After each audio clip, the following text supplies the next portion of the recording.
This is a TLC recording. Dracula by Bram Stoker. Chapter 10. Letter. Dr. Seward to On Arthur Holmwood. 6th of September. My dear Art, my news today is not so good. Lucy this morning had gone back a bit. There is, however, one good thing which has arisen from it.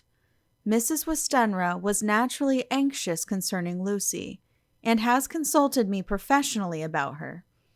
I took advantage of the opportunity and told her that my old master, Van Helsing, the great specialist, was coming to stay with me, and that I would put her in his charge conjointly with myself.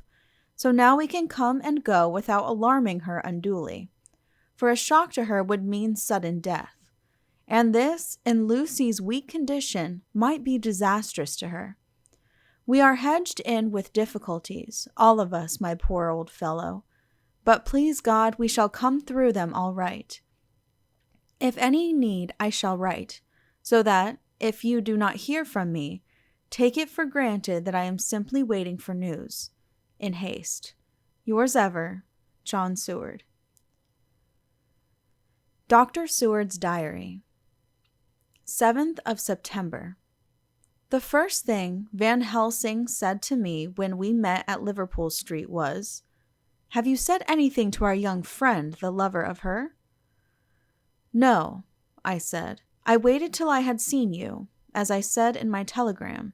I wrote him a letter simply telling him that you were coming, as Miss Westenra was not so well, and that I should let him know if need be." "Right, my friend," he said. "Quite right. Better he not know as yet. Perhaps he shall never know. I pray so. But if it be needed, then he shall know all. And, my good friend John, let me caution you. You deal with the madmen. All men are mad in some way or the other.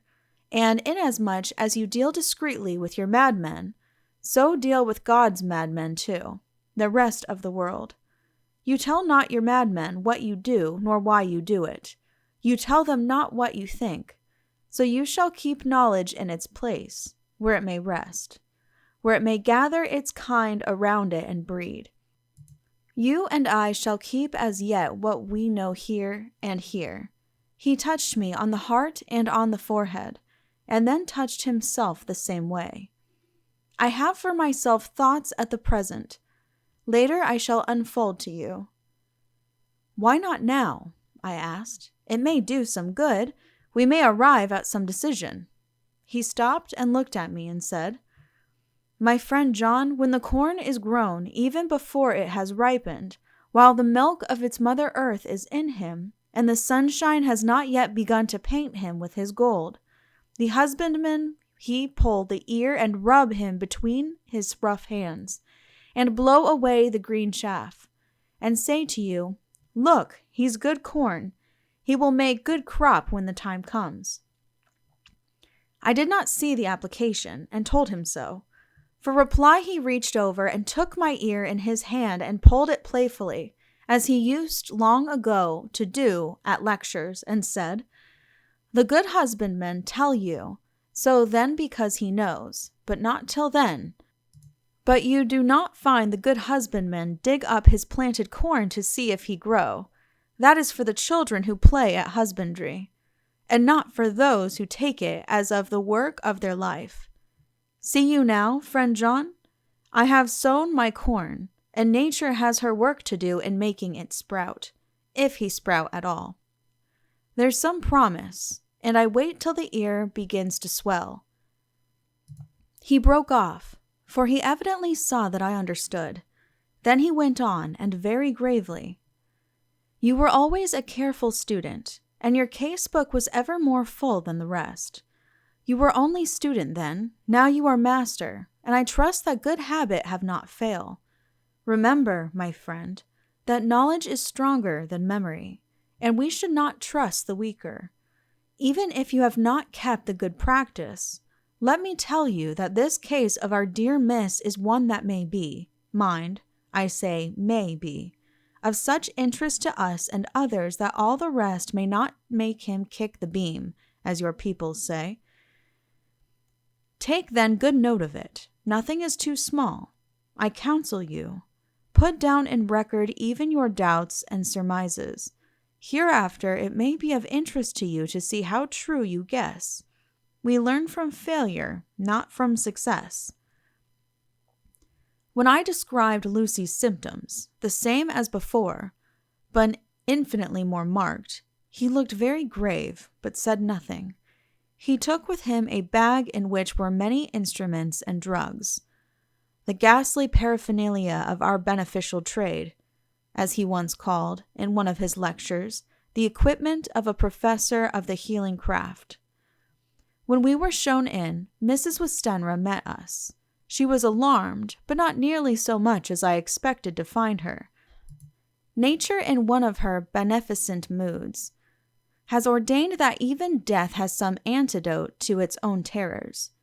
Here, in a case where any shock may prove fatal, matters are so ordered that, from some cause or other, the things not personal, even the terrible change of her in her daughter to whom she is so attached, do not seem to reach her.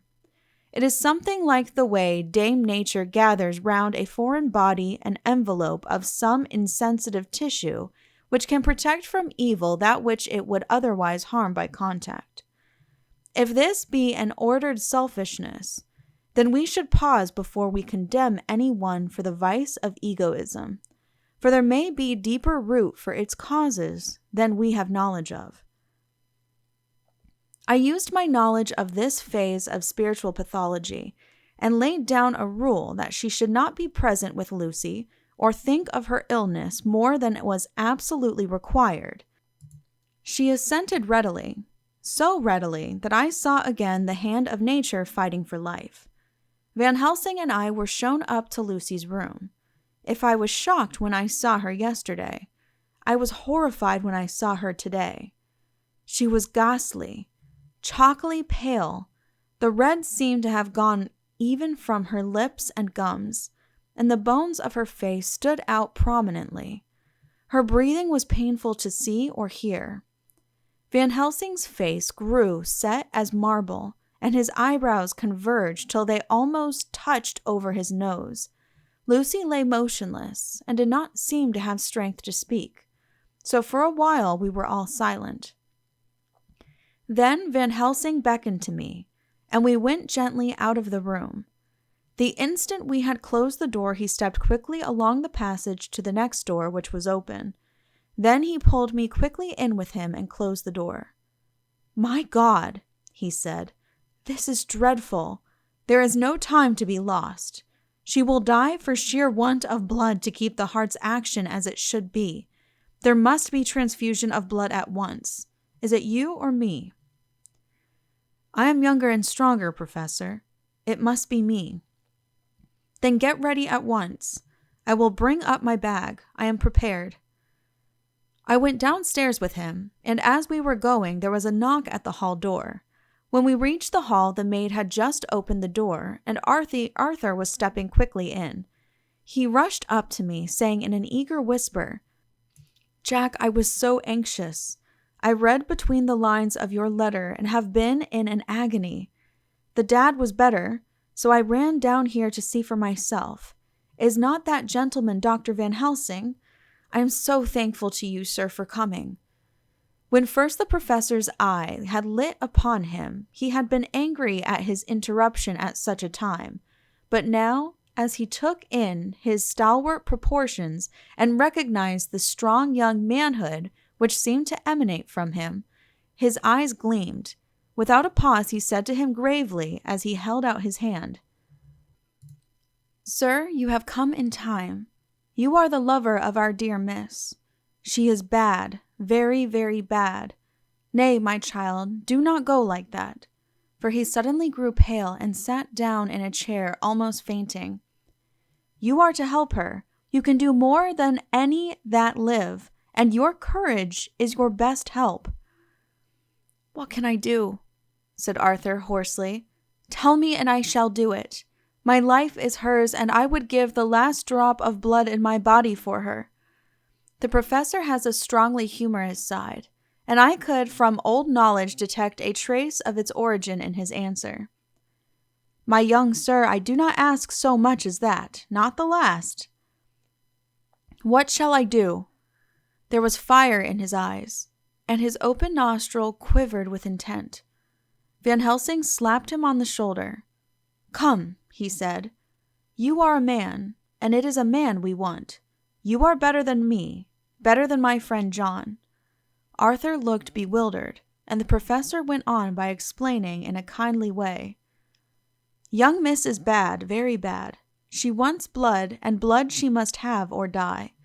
My friend John and I have consulted, and we are about to perform what we call transfusion of blood, to transfer from full veins of one to the empty veins which pine for him. John was to give his blood, as he is the more young and strong than me." Here Arthur took my hand and wrung it hard in silence. "But now you are here, you are more good than us, old or young, who toil much in the world of thought. Our nerves are not so calm and our blood not so bright than yours." Arthur turned to him and said, "If you only knew how gladly I would die for her, you would understand." He stopped with a sort of choke in his voice. "Good boy," said Van Helsing. "In the not so far off you will be happy that you have done all for her you love. Come now and be silent. You shall kiss her once before it is done, but then you must go, and you must leave at my sign.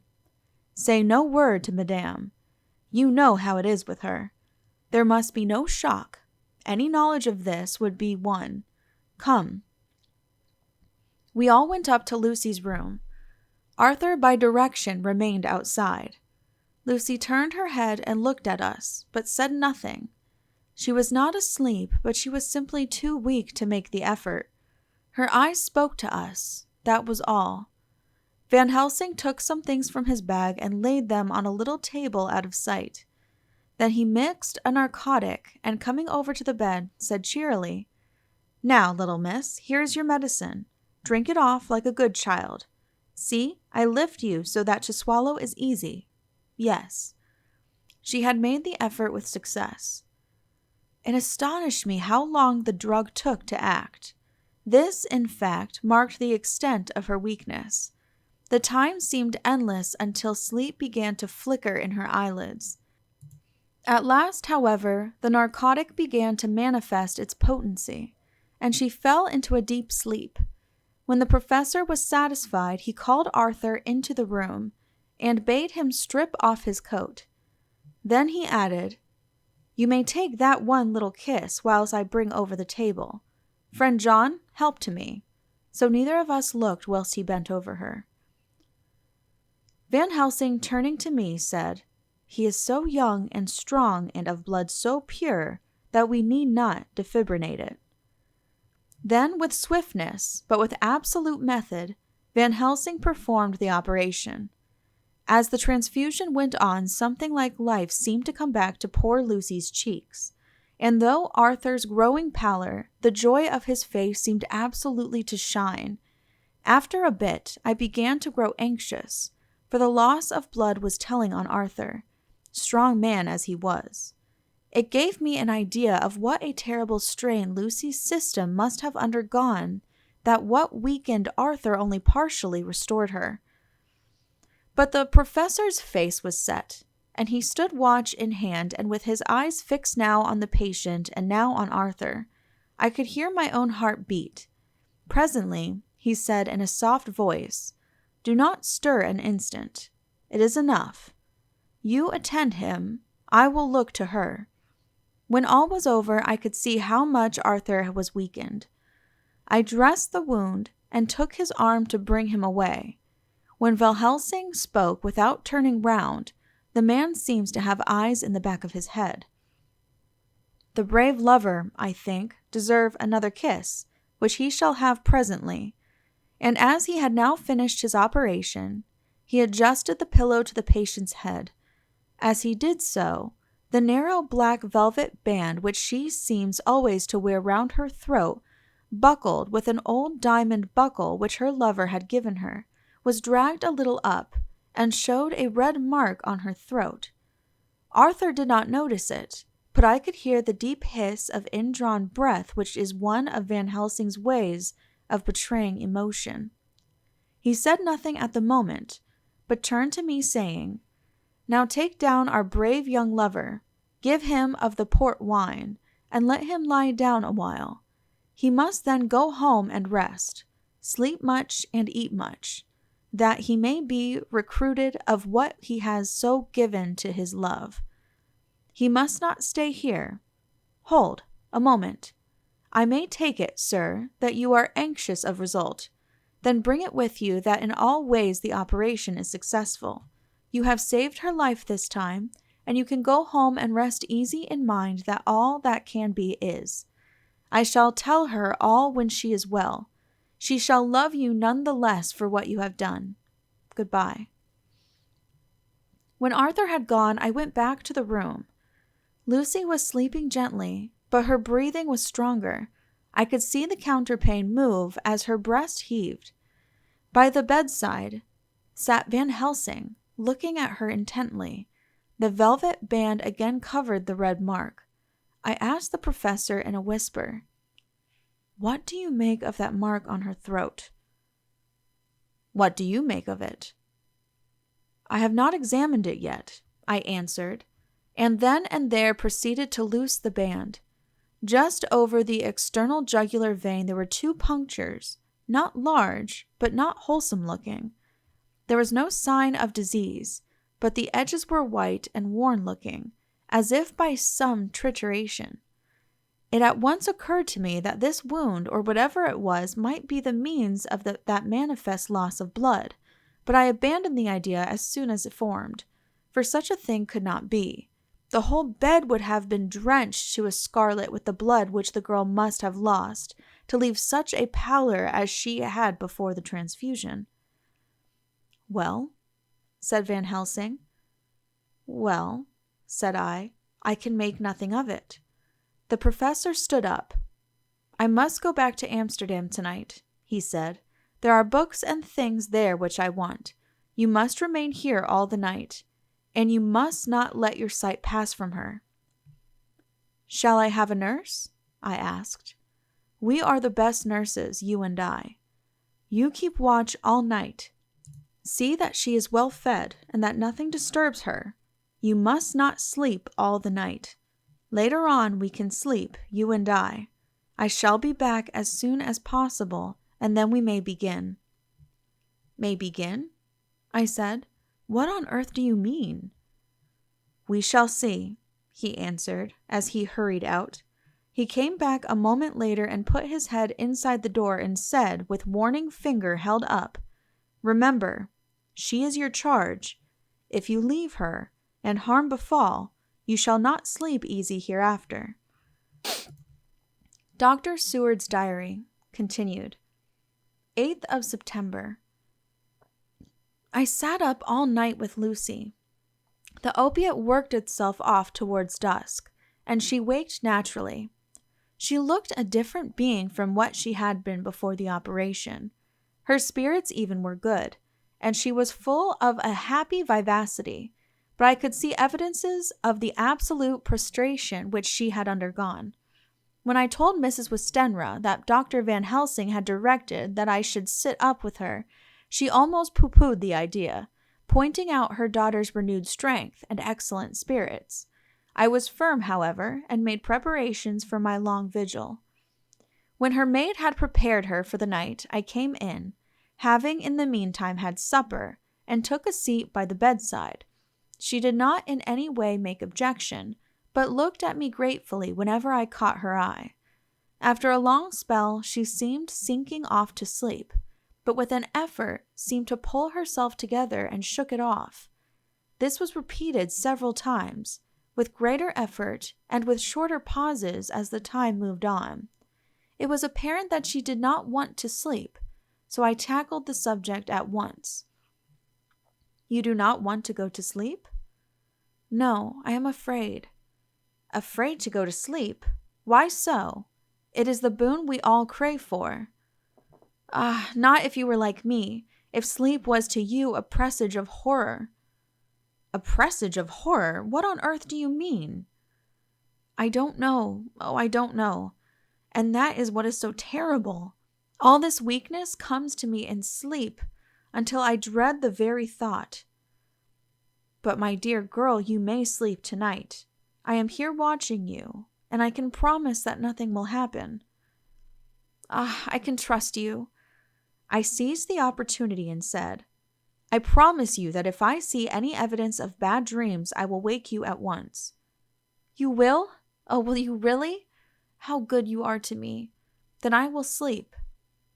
And almost at the word, she gave a deep sigh of relief and sank back asleep. All night long I watched by her. She never stirred, but slept on and on in a deep, tranquil, life-giving, health-giving sleep. Her lips were slightly parted, and her breast rose and fell with the regularity of a pendulum. There was a smile on her face, and it was evident that no bad dreams had come to disturb her peace of mind. In the early morning her maid came, and I left her in her care and took myself back home, for I was anxious about many things. I sent a short wire to Van Helsing and to Arthur, telling them of the excellent result of the operation. My own work, with its manifold arrears, took me all day to clear off. It was dark when I was able to inquire about my zoophagous patient. The report was good. He had been quite quiet for the past day and night. A telegram came from Van Helsing at Amsterdam whilst I was at dinner, suggesting that I should be at Hilmingham tonight, as it might be well to be at hand, and stating that he was leaving by the night mail and would join me early in the morning. 9th of September. I was pretty tired and worn out when I got to Hillingham.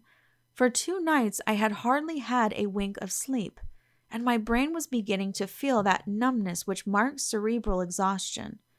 Lucy was up and in cheerful spirits. When she shook hands with me, she looked sharply in my face and said, No sitting up tonight for you. You are worn out. I am quite well again. Indeed, I am. And if there is to be any sitting up, it is I who will sit up with you. I will not argue the point, but went and had my supper. Lucy came with me, and enlivened by her charming presence, I made an excellent meal, and had a couple of glasses of the more than excellent port. Then Lucy took me upstairs and showed me a room next her own, where a cozy fire was burning. Now, she said, you must stay here. I shall leave this door open, and my door too. You can lie on the sofa, for I know that nothing would induce any of you doctors to go to bed whilst there is a patient above the horizon. If I want anything, I shall call out, and you can come to me at once. I could not but acquiesce, for I was dog-tired and could not have sat up had I tried. So, on her renewing her promise to call me if she should want anything, I lay on the sofa and forgot all about everything. Lucy Westenra's Diary. 9th of September. I feel so happy tonight. I have been so miserably weak that to be able to think and move about is like feeling sunshine after a long spell of east wind out of a steel sky. Somehow Arthur feels very, very close to me. I seem to feel his presence warm about me. I suppose it is that sickness and weakness are selfish things and turn our inner eyes and sympathy on ourselves, whilst health and strength give love rein, and in thought and feeling he can wander where he wills. I know where my thoughts are. If Arthur only knew. My dear, your ears must tingle as you sleep as mine do waking. Oh, the blissful rest of last night. How I slept with that dear good Dr. Seward watching me, and tonight I shall not fear to sleep, since he is close at hand and within call. Thank everybody for being so good to me. Thank God. Good night, Arthur. Dr. Seward's Diary. 10th of September. I was conscious of the professor's hand on my head. and started awake all in a second. That is one of the things that we learn in an asylum, at any rate. And how was our patient? Well, when I left her, or rather when she left me, I answered. Come, let us see, he said, and together we went into the room. The blind was down, and I went over to raise it gently, whilst Van Helsing stepped with his soft cat-like tread over to the bed. As I raised the blind, and the morning sunlight flooded the room, I heard the professor's low hiss of inspiration, and knowing its rarity, a deadly fear shot through my heart. As I passed over, he moved back, and his exclamation of horror, Gott in Himmel, needed no enforcement from his agonized face. He raised his hand and pointed to the bed, and his iron face was drawn and ashen white. I felt my knees begin to tremble. There on the bed, seemingly in a swoon, lay poor Lucy, more horribly white and wan-looking than ever. Even the lips were white, and the gums seemed to have shrunken back from the teeth, as we sometimes see in a corpse after a prolonged illness. Van Helsing raised his foot to stamp in anger, but the instinct of his life and all the long years of habit stood to him, and he put it down again softly. Quick, he said, bring the brandy. I flew to the dining room and returned with the decanter. He wetted the poor white lips with it, and together we rubbed palm and wrist and heart. He felt her heart, and after a few moments of agonizing suspense said, It is not too late. It beats, though but feebly. All our work is undone. We must begin again. There is no young Arthur here now. I have to call on you yourself this time, friend John. As he spoke, he was dipping into his bag and producing the instruments for transfusion. I had taken off my coat and rolled up my shirt sleeve. There was no possibility of an opiate just at present, and no need of one, and so, without a moment's delay, we began the operation. After a time, it did not seem a short time either, for the draining away of one's blood, no matter how willingly it be given, is a terrible feeling. Van Helsing held up a warning finger. Do not stir, he said, but I fear that with growing strength she may wake, and that would make danger. Oh, so much danger. But I shall precaution take. I shall give hypodermic injection of morphia. He proceeded then, swiftly and deftly, to carry out his intent. The effect on Lucy was not bad, for the faint seemed to merge subtly into the narcotic sleep. It was with a feeling of personal pride that I could see a faint tinge of color steal back into the pallid cheeks and lips. No man knows, till he experiences it, what it is to feel his own lifeblood drawn away into the veins of the woman he loves. The professor watched me critically. That will do, he said. Already? I remonstrated. You took a great deal more from art. To which he smiled a sad sort of smile as he replied, He is her lover, her fiancé. You have work, much work, to do for her and for others, and the present will suffice.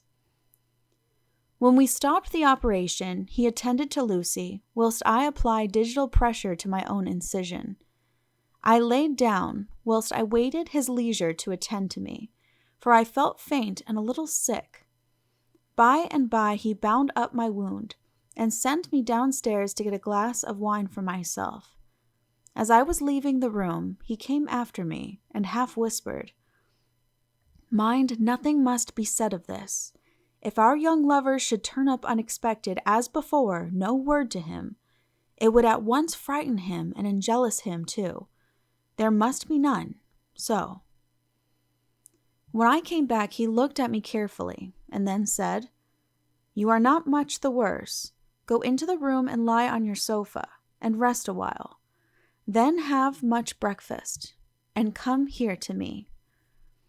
I followed out his orders, for I knew how right and wise they were. I had done my part, and now my next duty was to keep up my strength. I felt very weak, and in the weakness lost something of the amazement at what had occurred. I fell asleep on the sofa, however, wondering over and over again how Lucy had made such a retrograde movement, and how she could have been drained of so much blood with no sign anywhere to show for it. I think I must have continued my wonder in my dreams, for, sleeping and waking, my thoughts always came back to the little punctures in her throat, and the ragged, exhausted appearance of their edges, tiny though they were. Lucy slept well into the day, and when she woke, she was fairly well and strong, though not nearly so much so as the day before.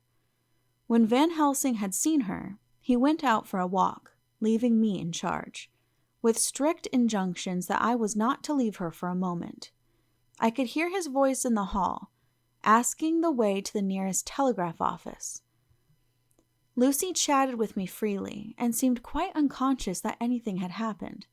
I tried to keep her amused and interested.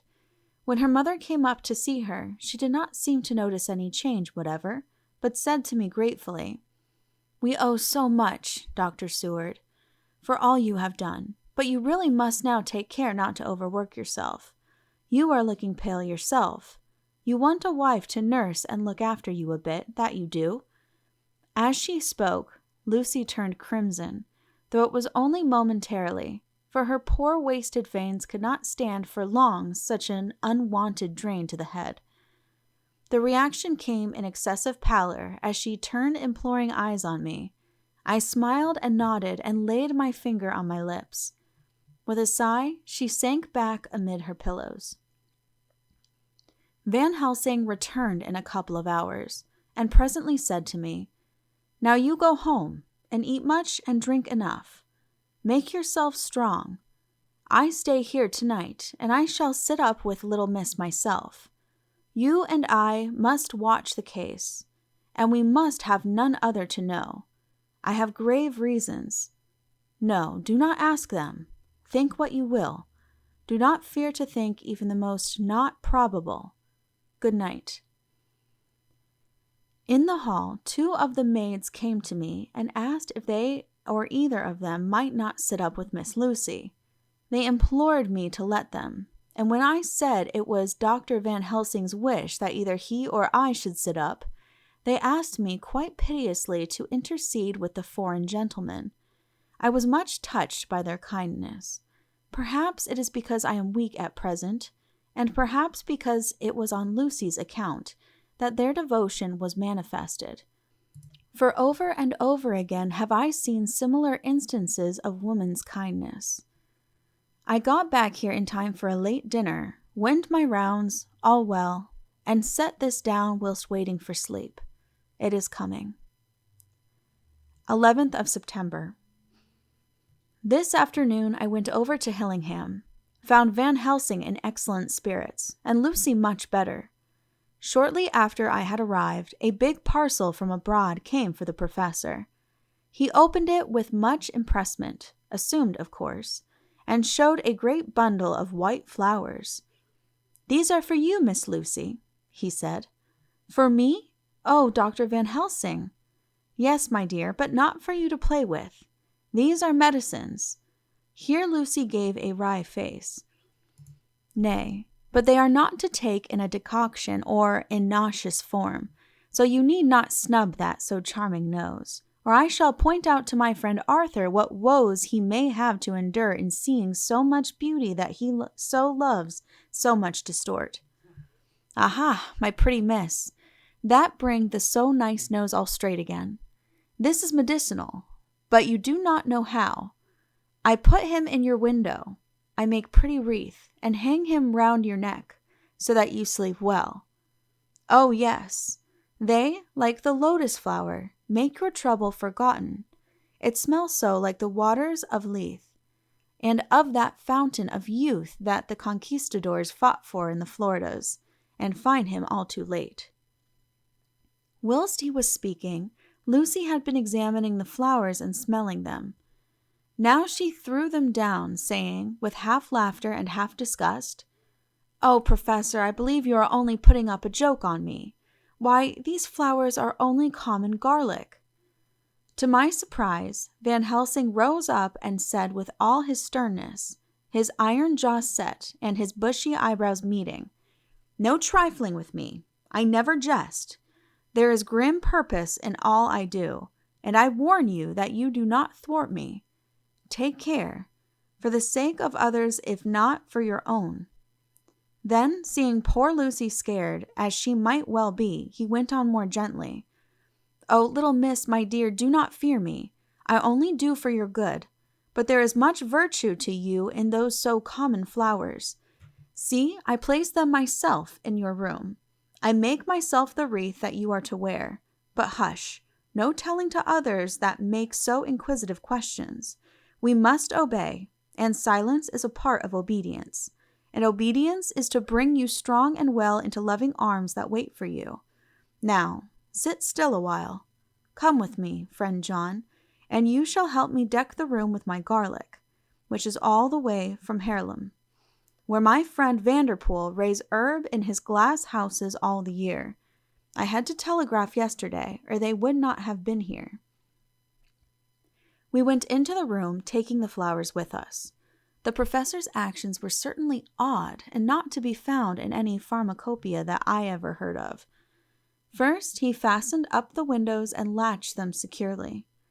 Next, taking a handful of the flowers, he rubbed them all over the sashes, as though to ensure that every whiff of air that might get in would be laden with the garlic smell. Then, with a wisp, he rubbed all over the jamb of the door, above, below, and at each side, and round the fireplace in the same way. It all seemed grotesque to me, and presently I said, "Well, Professor, I know you always have a reason for what you do, but this certainly puzzles me. It is well we have no skeptic here, or he would say that you were working some spell to keep out an evil spirit." "Perhaps I am," he answered quietly as he began to make the wreath which Lucy was to wear round her neck. We then waited whilst Lucy made her toilet for the night, and when she was in bed, he came and himself fixed the wreath of garlic round her neck. The last words he said to her were, "Take care you do not disturb it, and even if the room feel close, do not tonight open the window or the door." "I promise," said Lucy, "and thank you both 1,000 times for all your kindness to me. Oh, what have I done to be blessed with such friends?" As we left the house in my fly, which was waiting, Van Helsing said, "Tonight I can sleep in peace, and sleep I want. 2 nights of travel, much reading in the day between, and much anxiety on the day to follow, and a night to sit up without to wink. Tomorrow in the morning early you call for me, and we come together to see our pretty miss, so much more strong for my spell which I have work. Ho, ho." He seemed so confident that I, remembering my own confidence 2 nights before, and with the baneful result, felt awe and vague terror. It must have been my weakness that made me hesitate to tell it to my friend, but I felt it all the more, like unshed tears. End of Chapter 10. Please click the link below to continue on to Chapter 11. This has been a TLC recording. Thank you for listening, and please be sure to subscribe.